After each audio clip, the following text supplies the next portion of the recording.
Good afternoon. Welcome, everyone. This is Plano Idea Exchange. This is our weekly call. We do this every Wednesday at noon to discuss what we have going on in our real estate investing business, what we're looking for, what we have to offer other people. And we're talking with Tobias today about a property that he was trying to make an offer on.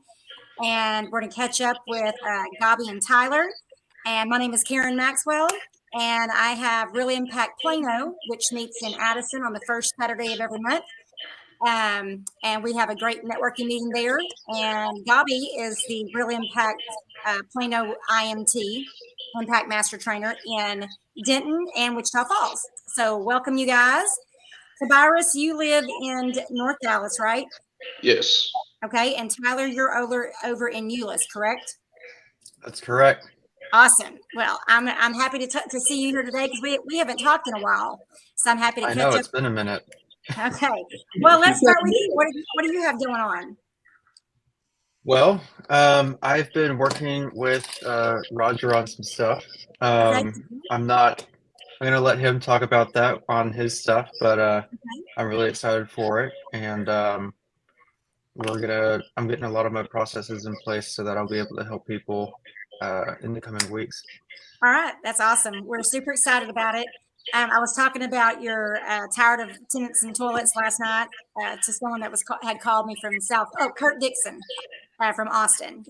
And he was looking at a deal and he's pretty excited about it. So it looks like he might be picking up a deal in South Dallas. So he's excited about it. That sounds interesting. Yeah. Yeah. Yeah, for sure. Okay, Tobias. So we were discussing making offers on properties that are listed on the MLS. Right. So if you're wholesaling the property, Gabi had brought out that the Trek contract literally states on the Trek contract that if you're buying with cash, it's got to be your cash, not a bank loan. So when you're wholesaling on trying to wholesale a property that's listed on the MLS and you are presenting that offer as a cash offer, it's really between you. But if you already have a buyer lined up, then that might be a better way to go about it. Right. Bobby, did Tim mention anything about that? Because he doesn't wholesale, so he probably didn't even bring it up.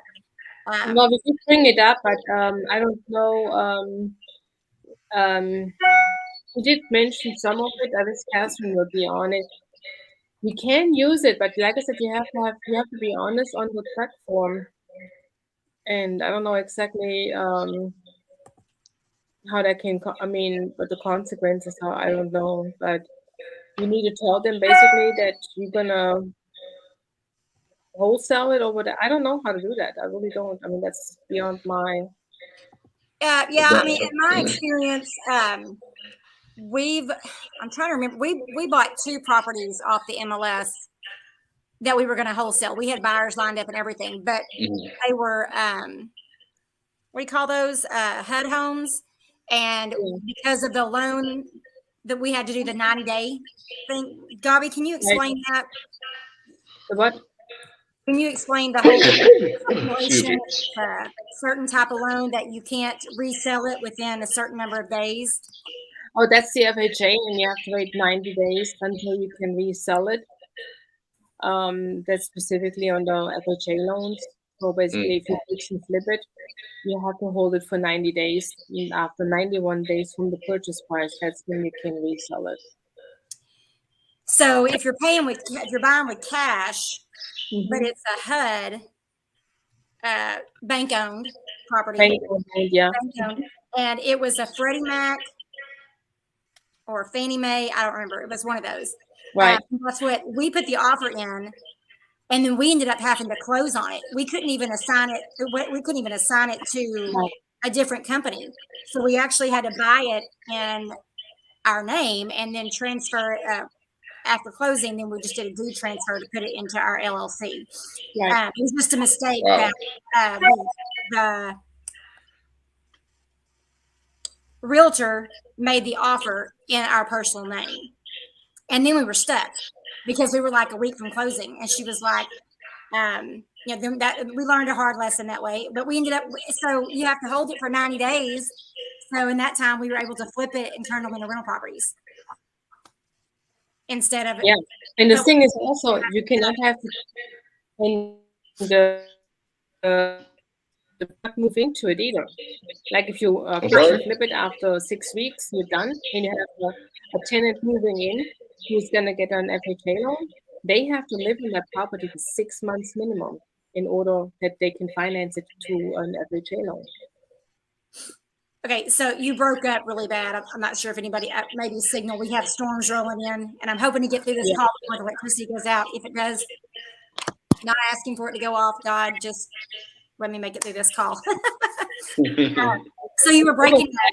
So you said if you buy it as an investor to fix and flip it, or to buy and hold it, Mhm. you fix and flip it, you have to wait at least 90 days. Mhm. Even if Yes. you're not buying it with a loan, even if you're buying it with cash. Yes. Okay. If you try to go through MLS, you have to do that. No. If you purchase a property on a HUD home or an REO, That was previous, so it's called bank owned. So Uh-huh. yes. it's foreclosed Or on. if you buy another house, like if you buy a house from Tyler and you're gonna fix and flip it, you have to hold it for 90 days. Doesn't matter if it's a HUD home or whatever. If you have an end buyer who's gonna purchase it, you have to hold it for 90 days. And after 90 days, you can write a contract on the property. You cannot even write a contract beforehand. I've never on heard an that FHA. before. Yeah, so I wasn't trying to. I was trying to wholesale it in a traditional sense. Like I wasn't trying to get any kind of loan or nothing. Right. No. That's one of the things I've run into when wholesaling properties that are on the MLS. That's what I was bringing up. When Right. you're wholesaling, when you're trying to wholesale a property off the MLS, it brings up a lot of other issues. Number one, if you're saying you're buying with cash, if you're making a cash offer on the MLS, then you're going to be held to that. And so if you don't have your, let me turn my ringer off. I got a mentee trying to negotiate an upgrade to VIP status for free in exchange for doing a mastermind getaway testimonial. So anyway, so there are things that you're going to run into. Number one, when you're making a deal, making an offer to a seller, one-on-one, direct to seller. For me, I'm always trying to get the cheapest price, but I'm paying everything. I'm paying the closing cost. I'm paying the title policy. I'm paying for the survey if one's needed, which I don't usually get a survey. But when a property is listed on the MLS, they are contractually obligated to pay their realtor fees, commissions, their realtor fees and commissions and all that, and the title policy, and provide you with a survey if they have one. And then they pay the closing cost, their closing cost. So when you're negotiating a cash offer, then you have to remember all that stuff. They're already obligated to pay that. You can offer to pay it, but then that's more that comes out of your proceeds. Right. But when I say, Gabi, I want to buy this house and I'm paying all cash, then that means I'm paying all cash. Now, if I have a buyer lined up that's going to be paying all cash, I would kind of do it that way, like negotiate it that way, because, and is that doable, Gabi? I don't know. I'm not a realtor, so I cannot really answer that question. I'm not a realtor either, so I can't answer that either. With whatever you do on a contract, you're bound to the contract. That's basically what it is. As soon as you sign a contract, then you're bound to those to the conditions of it. I mean, if you're gonna have to tell the realtor, I'm gonna wholesale this deal. I'm gonna find a buyer who is gonna fix and flip it, and I have a lender lined up that can do the fix and flip. So, but you have to make sure that your after repair value is there if you do a fix and flip, because you cannot just sell it to somebody and then they're gonna be stuck with the house and they cannot fix and flip it and cannot get a loan for it. which means you have to buy even more right. So to me, when you're dealing with the MLS, so you've got a realtor that's licensed, Mhm. and even though wholesaling is legal in Texas, Mhm. they don't always understand what you're trying to do. Yes. A contract in Texas, the Trek contract is assignable, but that's what we need to talk to Tim and Roger and ask them about that, because that's why I just don't Yeah. wholesale off the MLS. I just don't. Unless if I'm trying to buy it to hold it for myself, then that's one thing. But when you're trying to wholesale it, that gets very sticky, and Right. it can cause a whole lot of trouble. So I just wouldn't put my effort into trying to buy properties to wholesale properties that I'm finding on the MLS. I had a wholesaler brought me a deal, and I loved it. I absolutely loved it, but it was very difficult because I looked it up online because it was listed. When I went to look at the property, there was a realtor sign out front. So I looked it up on the MLS. He didn't tell me that it was listed on the MLS and that he had it under contract. And then their price was $299. He was trying to wholesale it to me for, I think, $320, $310, $315, something. He was going to make some money off of it. And Right. if the numbers had worked, and if the seller had been more forthcoming with the information I needed, I probably would have bought that property. But I ended up not buying it because it didn't, they were too shady. They didn't have any documentation. It was a group home. They were receiving cash, spending cash. So I'm like, look, I'm going to have to get a loan for this. And I don't even have documentation to back it up that that the business is making money. So I understand that most wholesalers, they strive to attack the off-market properties. Direct to seller. I'm probably wrong in this. Like, where do I go to? Freaking YouTube University, because I don't have thousands. I don't have the thousands of dollars to drop on a mentor.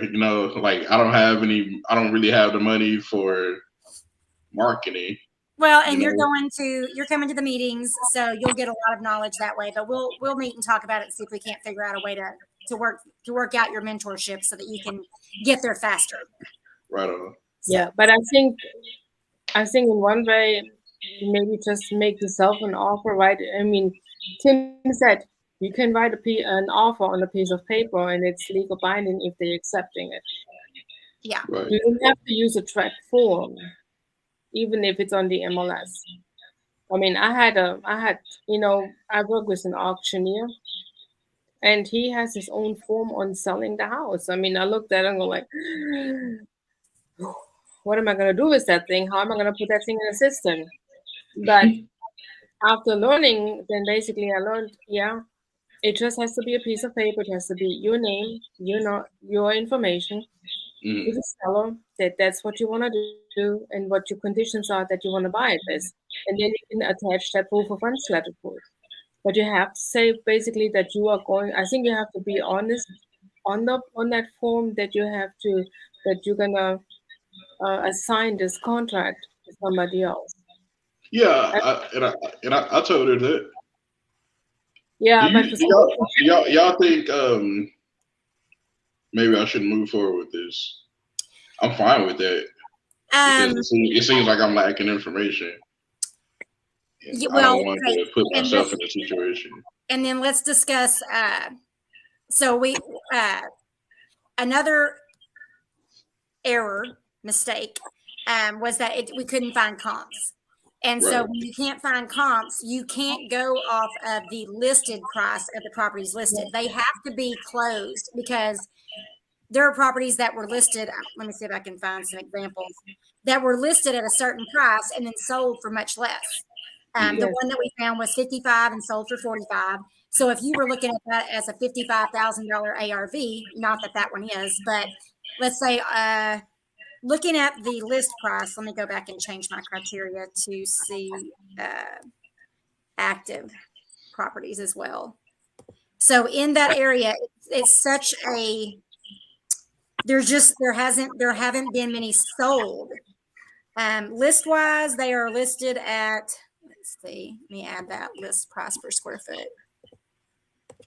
I think it was 1246.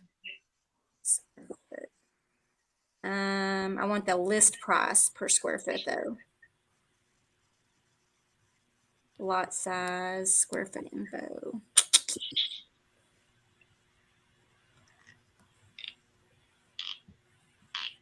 Apply.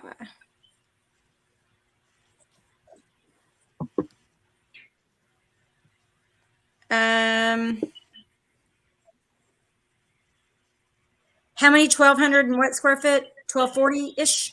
Oh, that's 1240. that's the property. I was like, oh, I found one. That's the property we're looking at. Okay, so there's one built in 1940 that's 1,544 square foot, and it's listed at 115 a square foot. So there's some room there. But you know, I think the deal is doable, but you have to do better number. You have to get all the numbers and crunch it up that you really get to the 75% after repair value. And so that you can find somebody who is willing to buy it from you and then make it happen. I think that's a possibility, what we saw on the numbers, but you just have to do your job diligently before you're going to put an offer on it. Right. This is so funny. They did a full remodel on one of the comps. I mean, one of the active properties. They did a full remodel on it. I'm talking full remodel. But they didn't paint the back of the house. They painted the front. Wow. Unless So that's they- a property. I don't know. So let me go back to results. Single line. Okay, so the list price, let me make sure there aren't any new properties in here. Ooh, $18.99. Okay, there's one for that was built in 1999 and 1970, 1968. So you can't; those are too far away from our subject property, too new. Right. And the only comp I did find was built in 2004, I think it was. So we can't even use that one. There just weren't any sold comps. Let's see next. Okay, so 13. That one was built in 2000.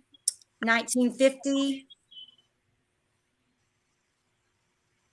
That was in 1950, but it's 400 square feet, 400 square feet bigger. But that was 108 square foot. 1961, which is 20 years newer. Probably can't count that one. No. 1961, 1978, 1955, 1956. Okay, so the 78 will knock out. 55 was 75 a square foot. But it probably hasn't been updated. Let me look at the pictures. Oh, wrong button. So I don't have I haven't put it like I'm not marketing it. Did they accept your offer? She hasn't even because she's a listing agent and then she was talking with the seller's agent and she hasn't even told me if the seller has even accepted it. She keeps telling me like yeah, let me I'm gonna send the offer, but like I haven't heard any word back if she sent the offer or not, but she's already telling me that she wants to draw up the contract and this and that. Okay, That's so why like I haven't even like started marketing it or like been trying to attempt to find any buyers because I don't even know if the seller is. So a couple things. Because I didn't know anything. I didn't know that you didn't tell her it was a transaction. I mean, that you're going to do transactional funding and stuff like that. Because I told her it's not going to be a conventional loan. And so that may be why it throws her completely off because she does not understand that you're going to wholesale it. Yeah. You know, so we'll figure it out. We'll figure it out a way to make an offer. I'll have to talk to Roger and Tim and get their feedback on how you can do that and if you even can. Yes. You don't want to buy it? Nope. So I have Okay. It's a very cute house and it's really unique. It has really a lot of unique features in it. I mean, I did look at it. Yeah. Do you think it's good?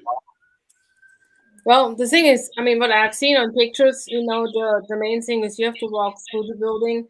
You have to do Right. your cost estimation. You have to see if it's a good bones or doesn't have good bones. How is the roof and everything. There's a lot that goes into it. Right. And I asked for a disclosure, but I haven't heard anything about that. I haven't heard anything back about that either from the seller's agent. Just like it's been and like also like it's been our market for a while, since November, and no, that kind of makes me wonder. it's been on the market since July, right? Yeah, July. Yeah, it changed agency. And the thing is, if a house is sitting for that long, then there's some other issues in it. And if they are reducing it already for $30,000 and stuff like that, then it's very questionable what the problem is. So storms we had here. 5 inches of rain up here. Yeah, it just started raining here. So I feel like I know that you don't have. We'll figure it out. I don't want you spending so much time. The MLS making offers on property on the MLS is risky for these reasons. Right. If you don't, if you gave yourself 10 days before you pay your earnest money, so you have an option period, but that option fee, you lose the option fee. And then if you cancel at that point, at the end of your option period, then you have to pay your earnest money in order to keep the contract. What's the word? Not void. Active. In order to keep the property under contract, then you have certain steps. You pay your option money, then you have to pay your earnest money, and then you get that back if you cancel the contract within that time period. But I don't know. I had somebody do this to me. What was it, Gabby? 2 months ago, they made me an all cash offer on the MLS. And so I gave them a discount. And then they went and got a freaking loan. Yeah. It pissed me off because I gave them a discount because they were going to close in 13 days or whatever, or 21 days. And then they ended up taking 28 days because he got a loan and he knew he was getting a loan. So then that made me mad. And then I was just all sorts out of sorts. So, but it did close. It just wasn't. And then we paid for everything. So I'm like, no, like in the future, my realtor needs to know if I'm accepting a cash offer and I'm taking a huge discount, I'm going to get something back for that. We had to pay all the fees. We had to pay for the title policy. We had to pay for our closing costs. We had to pay the realtor fees. And we gave him a discount and he still took longer. So it was not good. No, it's not.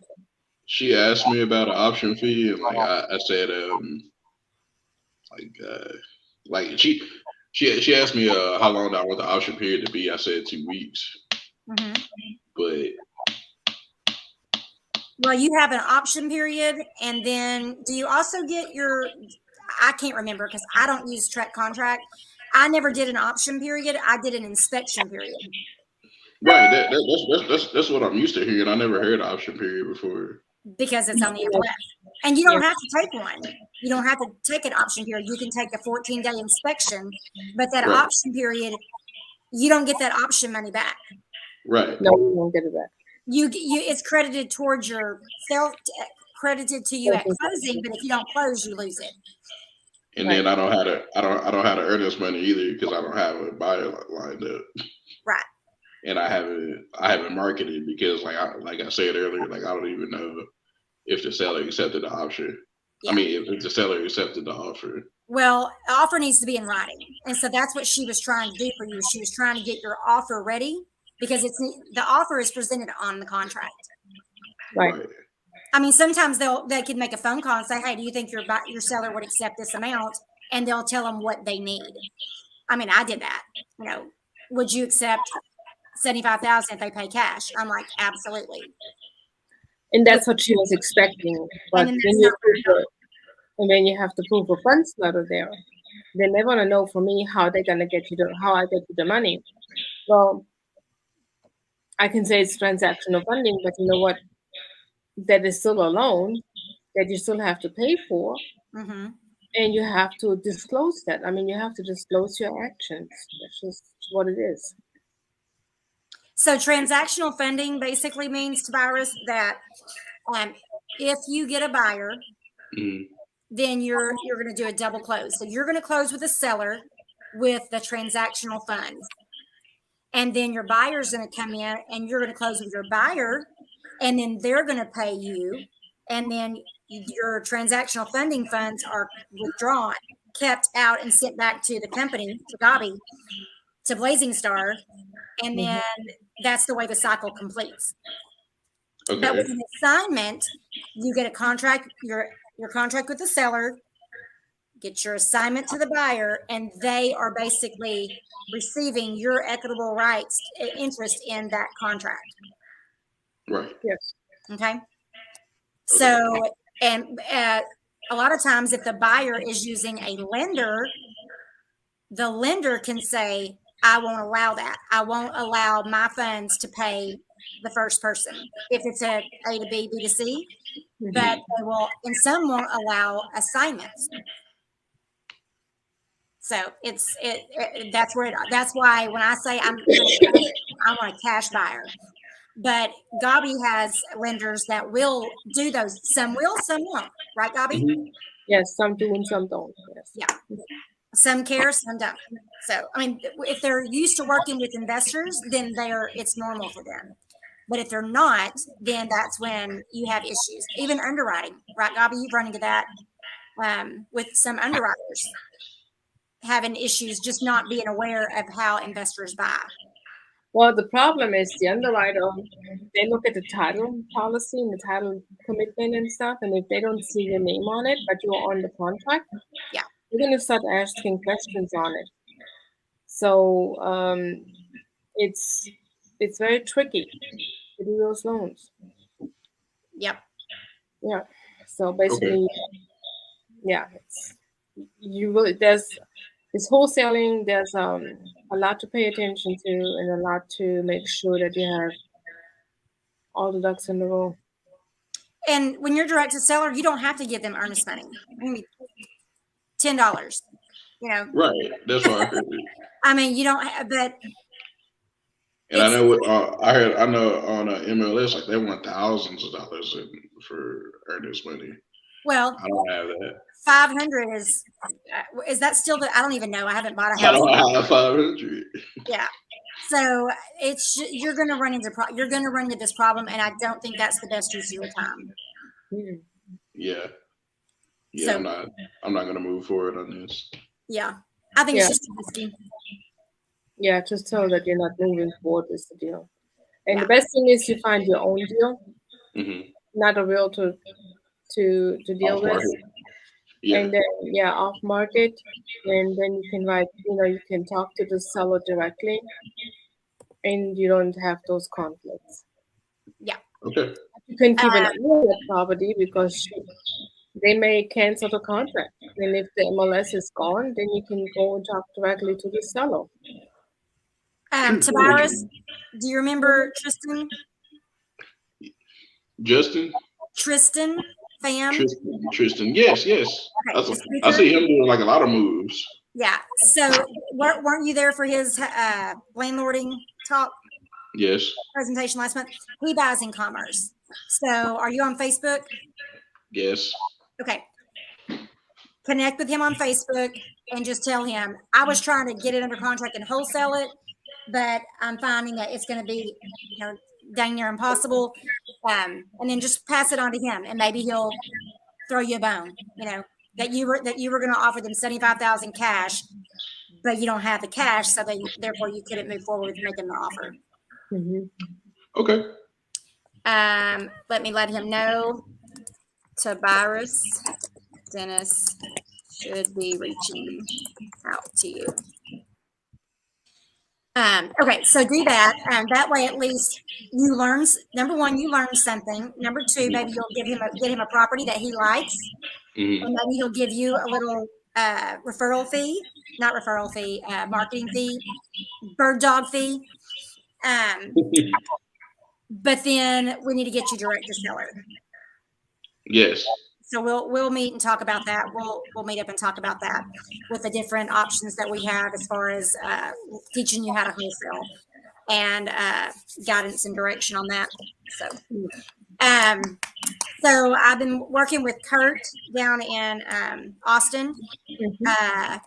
Oh, wait, Tyler, did you talk to Leela? Are y'all going to the getaway? We haven't quite talked about it yet. We've been trying to plan out our May, because our May is getting super booked. Every single weekend has something going on it. Oh, I thought you were saying your wedding in May. I was like, what? What did I miss? I saw your invitation to poker. That's Labor Day weekend, right? I don't remember. I just remember I couldn't host. They said they could host that weekend, and so I moved it to that weekend. Okay, that's Memorial Day weekend. So just keep that in mind. Just saying. Should be a whole thing, a whole party. Okay, so Kurt is looking at a property. He couldn't be on today. We talked about it for about 3 hours last night. He's got a deal where the seller bought the property in foreclosure last year.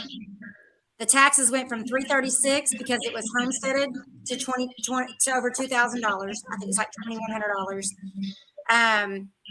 The homeowner has been allowed to stay after foreclosure, and he rented it for like $600 a month. And the rental rates in that area are anywhere from $1,000 to $1,200. So he's getting a damn good deal on rent, but he doesn't pay regularly, and he's avoiding, he just pays when he wants. He just does what he wants. So it's become a huge headache for the guy. He's up in Arkansas, and so he's hoping that he gets a good deal. He's actually going to make him a seller finance option and offer him more than what he was asking. But that's all part of when we talked about it. I think it was about 2 weeks ago. It was not looking like a deal, but now the guy is even more motivated, and so maybe he'll make a deal happen. So, and it looks like I'll be managing it for him, so that'll be great. I'm excited about that. All right, good deal. That's one thing you never do. You don't leave somebody in the house who is foreclosing or renting or anything. You always make sure you're gonna get them out. And if they don't want to close on this day, you say, okay, then we want to stay until the 15th, but then we're gonna close on the 16th. No big deal. We can wait because it's really important. I did that. We had that happen with a seller that did I need 3 months to move after closing.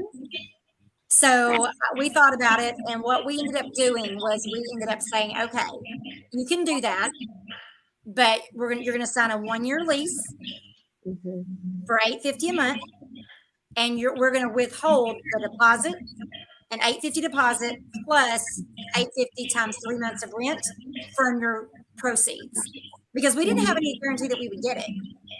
So we did that, but we did have a clause in there that said that if and when they found a place to move, that we would be put them out of their lease immediately. Okay. They're still there. It's been 5 years. They had 7 dogs. So they couldn't find a place to rent that accepted dogs, especially 7 dogs. Most landlords will put a limit, but we even offered to move them into one of our properties as a rental, and they wanted one that was single story. They wanted one with 3 large bedrooms.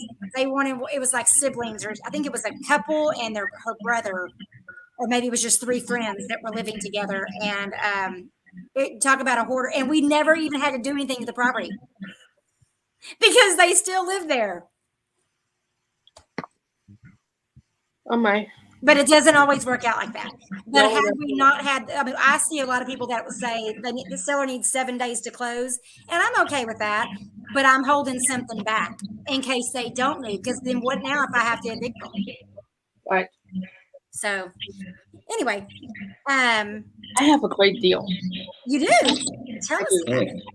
Okay, it is at, get to my notes. I just got my pricing and I'm really excited on it.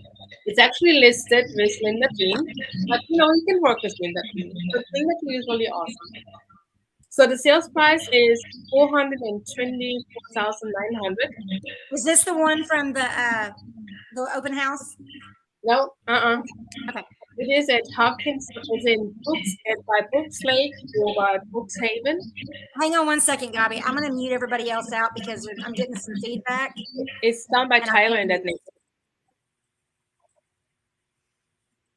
neighborhood. Okay. Okay. Go ahead. So it is in Hawkins, Texas. Oh, East Texas. It's at Okay. a lake. It's a lake property, and you can make an Yeah. Airbnb out of it. And I Okay. had Sonia Hickman run me the numbers. Yeah. Basically, you can get $305 a night. She has, I think, 86% rate of people being able to, that she can rent it out. Uh-huh. And so if you have a credit score of 620, you have to bring, 35% down payment. But 70 is 640. 35%? 35%, yeah. Yes. Of how much? Basically, it's one of those DSCR loans, Yeah. that you can do, and you don't have to bring your personal financing to me. Basically, if your credit score is above 680, you can do 75%. If your credit score is above 720, you can do 80%. And the interest rates, 8.375. 8.37. Okay, hang on. Let me get your. There's Gabi's phone number if anybody wants to get a hold of Gabi to talk about this deal. So what Amazing. is the rental income? Let's look at it that way. But what did you say the purchase price was? 424,900. 35%. But if you do 80%, if your credit score is above 720, okay? So that's $148,000 down. Did I do the math right? I guess so. 20%, let me see. I did the 35%. I started at the bottom and so the higher the credit score, Tobias, and in case you didn't know this, the higher your credit score is, the less risky you are. Therefore, you don't have to you get a higher or lower. Is it lower or higher loan to value? So basically the loan amount would be 339,920. So minus the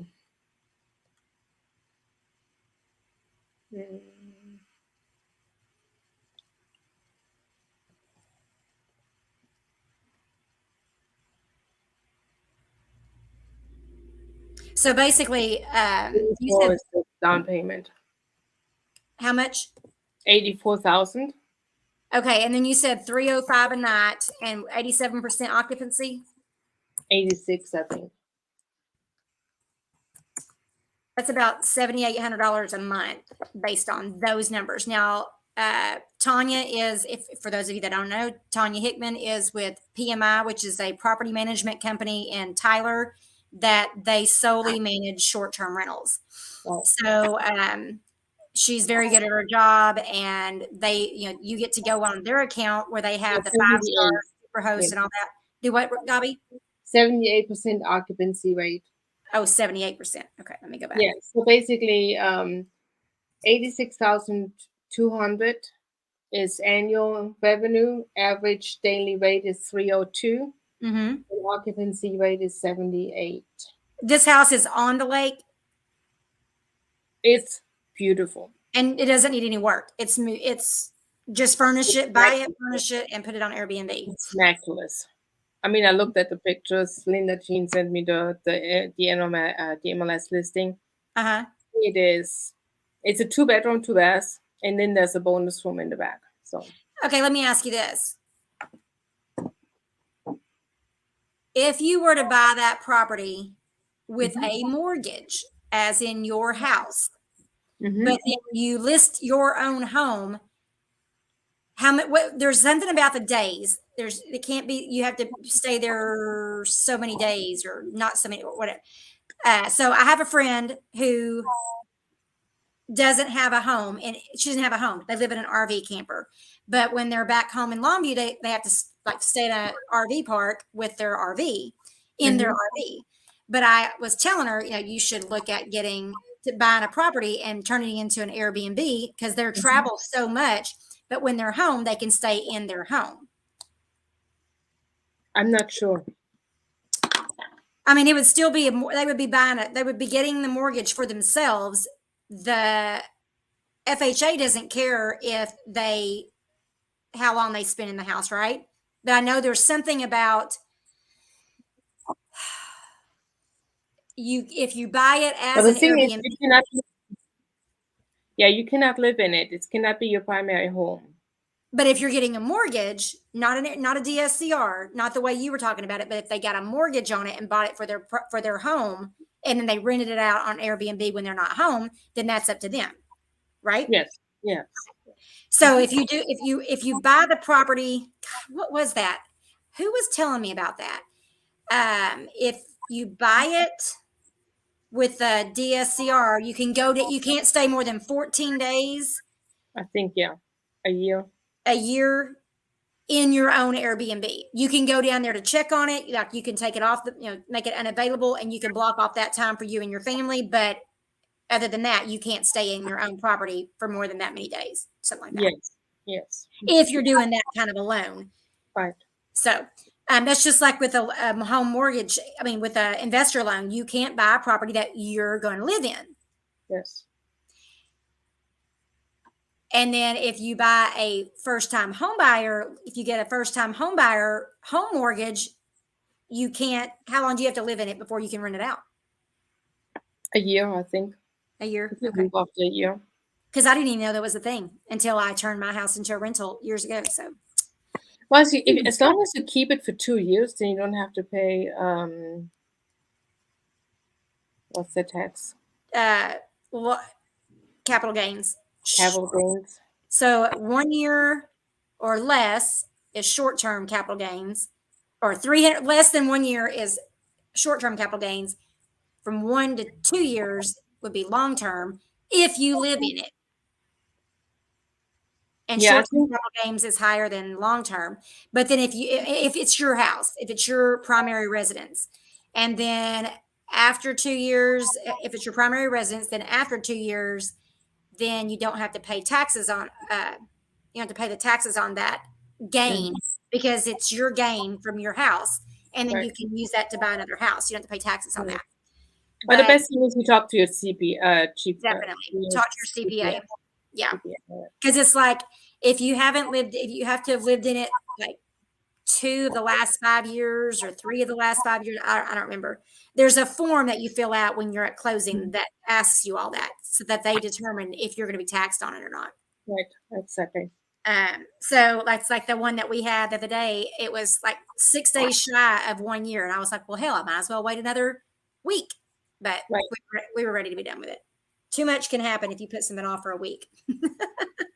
Yeah, exactly. So. No, but that's an awesome. Any new loans available, Gabi? Say what? Any new loan programs that you come across lately? Yeah, conventional, 1% down. Ooh, 1% with conventional? Mm-hmm. What's the requirements for that? Yeah, low income. Low income. You cannot have a lot of income. Basically, you have to be under the 50% of the income analysis. It's an AMI, something like, it's for the lower income class. They can for home mortgages. Mm-hmm. Not for investor loans. I was like, this is not computing for me at all. No. Okay. So if you're someone, pay attention out there, world. If you are someone that is low income and you're looking to you're looking to get your own property and stop paying rent, then you can talk to Gabi about those options. Okay, what's their income? You said their income has to be 50% of what? Of the income analysis of the basically of the like in Wichita Falls, we have an income, and that's 65,000. Uh-huh. So you have to be 50% of that. So if 65. you're at 32,000 or lower, you might qualify for this property. Yeah, I think it's about 40%, 40,000 or something like that. And with 1% down, is Mhm. there a minimum purchase price? Yeah, 100,000, I would say. I mean, sometimes 80,000 would be okay too, but as soon as you get lower, it becomes iffy. Well, how is that going to work then? If they, how are they going to get? How are they going to be able to afford a property that's 80,000 or more? What would their payments be on something like that? That is the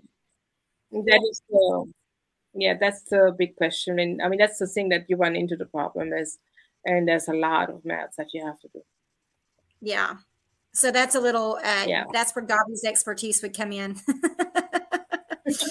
So if you are low income and you're looking at buying a property or looking at buying a house, get with Gobby and she can kind of run some numbers for you and tell you what price range you'd be needing to look at, because there's a minimum loan amount, and then you would need your 1%.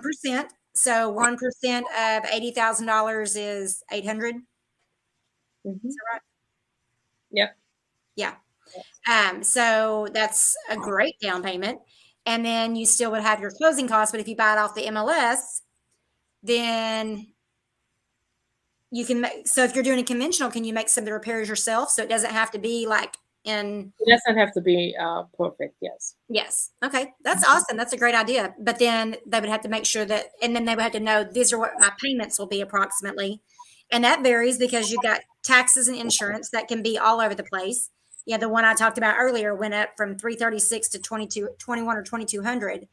And it is a little 700 square foot, less than 700 square foot house. And so I was like, definitely protest the taxes if you buy this house. Definitely. Most definitely. Because I it's mean, like, there's a lot of loans out there that Mhm. we are coming up with, but it's definitely a good option for some people, who don't have the down payment, but they have the closing costs. Mhm. And then they can get something from the seller a little bit too, and that always helps, especially for the lower income Yeah. homes and stuff like And that. then what about using those local incentives? Well, Yeah. they have their own requirements. You Mhm. can use them, but then you have to live, I think, 5 years in the property. Okay. So, but if they could get, so if let's talk about that. If they can get the local down payment assistance, and let's say they give them 5,000, but you only need 800, they could still accept more of a down payment, right? No. No? Huh. You Interesting. cannot double dip. Well, I mean, so the down payment assistance is literally they cover your down payment. Yes, and some of the down payment assistance programs, they cost you actually more on the long run than they are worth using. You have to do the math. Do they cost? They cost. Okay. They cost you in the interest rate because they're gonna dictate the interest rate, and so I may can get you a 6%, and they're gonna say, well, we're gonna charge you 7%. So the 7% interest rate costs you monthly more than the 6%. Oh, wow. Okay. And so if you do that over, let's say, 10 years or 15 or 30 years, it can be tremendously different. One time I did the math for one girl. Her closing cost was 3,000, or down payment was $3,200. Not, and her brother said, well, you should use the down payment assistance program because you're whatever. And so I just got the interest rate back from the down payment assistance program. So we calculated out the difference, and it would have cost her over 30 years $15,000 for to use the down payment assistance program. Ah, well, I did So not know you that. have to That's something you you have taught to me. pay attention to what you really want. I mean, it does not always make sense. Yeah, I definitely want to go over, maybe not on one of these calls, but maybe if you have some ready, like next week, show us the difference in the higher interest rate, the higher down payment, the lower interest rate. That kind of the sheets that you were showing me on Saturday at our workshop? Oh, yeah, with the 80%, yes, we can do Yeah. that. That's a DS. That was a DSCR loan that I did. So that was really interesting to me to see the differences, but we don't have time to go over that today. But maybe put that in your cap for next week. And okay, well, I gotta go show some properties. Well, Go ahead, Tyler. You can have more than one VA loan. You do not have to be only on one VA loan. As long as it doesn't go over the maximum, right? It depends on how much what's it called? the VA funding fee is. So the VA funding fee in Texas is $647,400. I just looked it up. That's why I know it, and it changes every year. So as long as you have wiggle room in that amount, the entitlement, yes.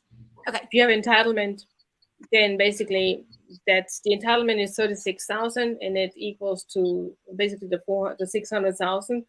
So if you use some of that funding already, you can use it for another one.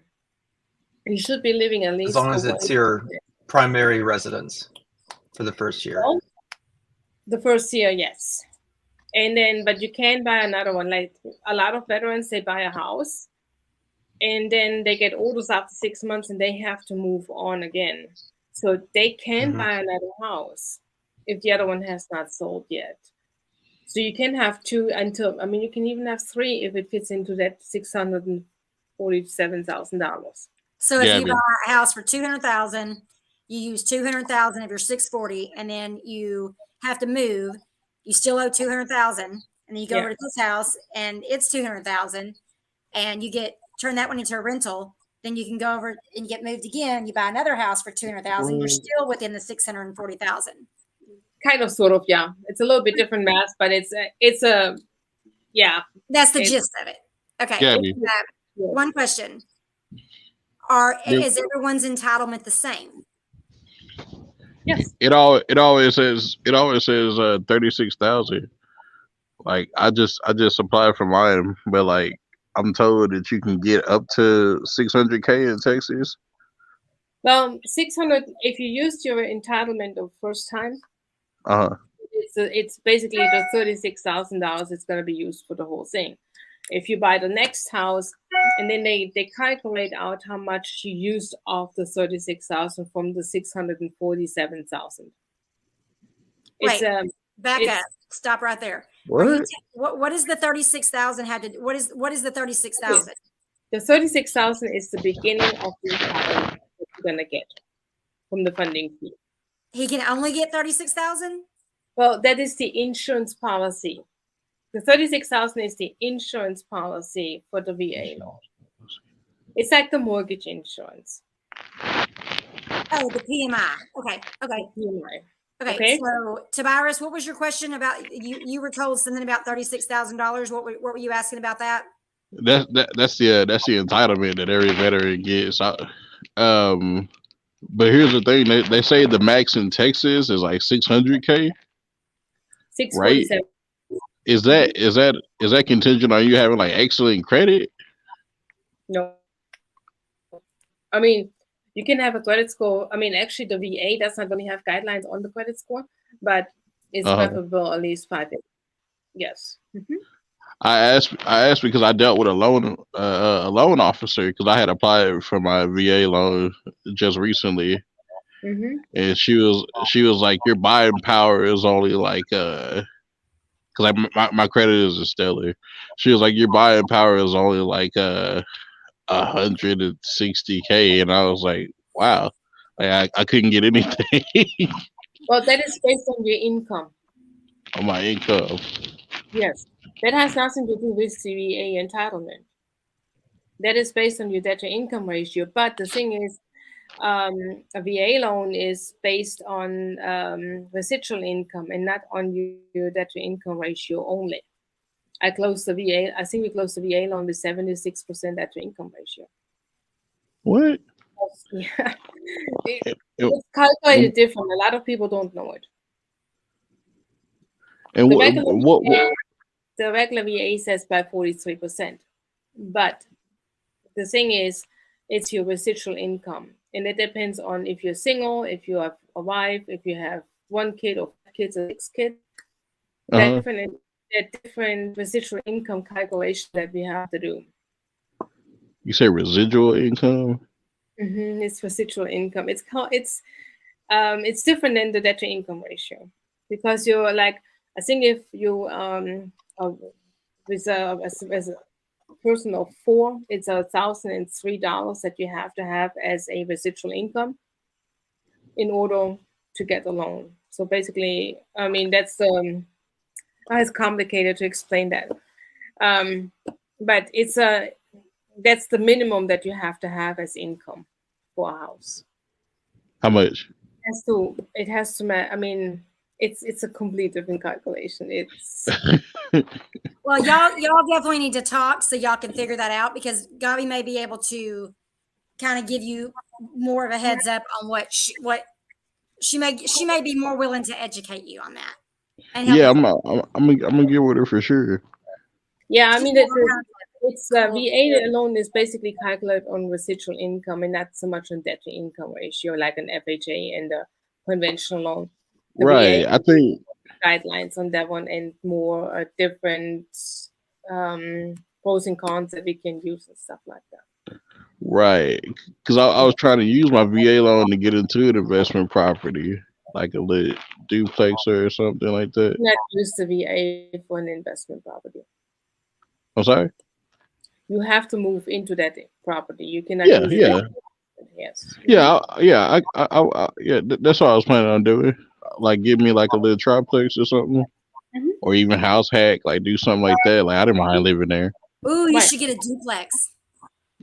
Yes. That's what I was trying to do, but apparently, like my buying power, she kept saying like my buying power wasn't high enough. Well, Like, we'll keep an eye out for that. See, that's a good thing as an investor. That's something really important for you to be paying attention to. If you find the right duplex, you need to jump on it, because you can buy it with your VA. right, Gabi can go over all that with you. I don't know how that works as far as being able to count the income from the other side of the duplex. hmm But you know, that won't count. That's future income. future. Well, what if it's already rented? No. No, not at all. So the next year, if they wanted to refi out or something, but then you're already in the VA. So, okay. Well, I'll let you guys. Do you have Gabi's number? I sent it to you, right? Yeah. Could you send it to me again? I don't remember. I know. Did I send you his number? No. Yeah. You sent me your information. I got it. Okay, and I sent I'm gonna her get with her. yours, and I misspelled his name. It's TAB, by the way. Okay, I see it. TABYRIS. In my contact, it's TOB. I couldn't find him. And he's like, I didn't get the email. I'm like, what's your email? And I had misspelled it. So It's okay. okay. So I'm gonna need to get with this lady, this Tabitha, and let her know what's up. Yeah. Yeah. Why don't you talk with Tristan? Talk to Tristan first. I messaged him. Okay. He hasn't responded back yet. Okay. Then I should wait to see what he says. Were y'all already friends, or did he accept your friend request? I didn't send him one, but like I know it. Wait, did you text him? yeah, I messaged him. You messaged him on Facebook, or did you message him on your phone? Did you text him? Or No, did you message him? I messaged him on Facebook.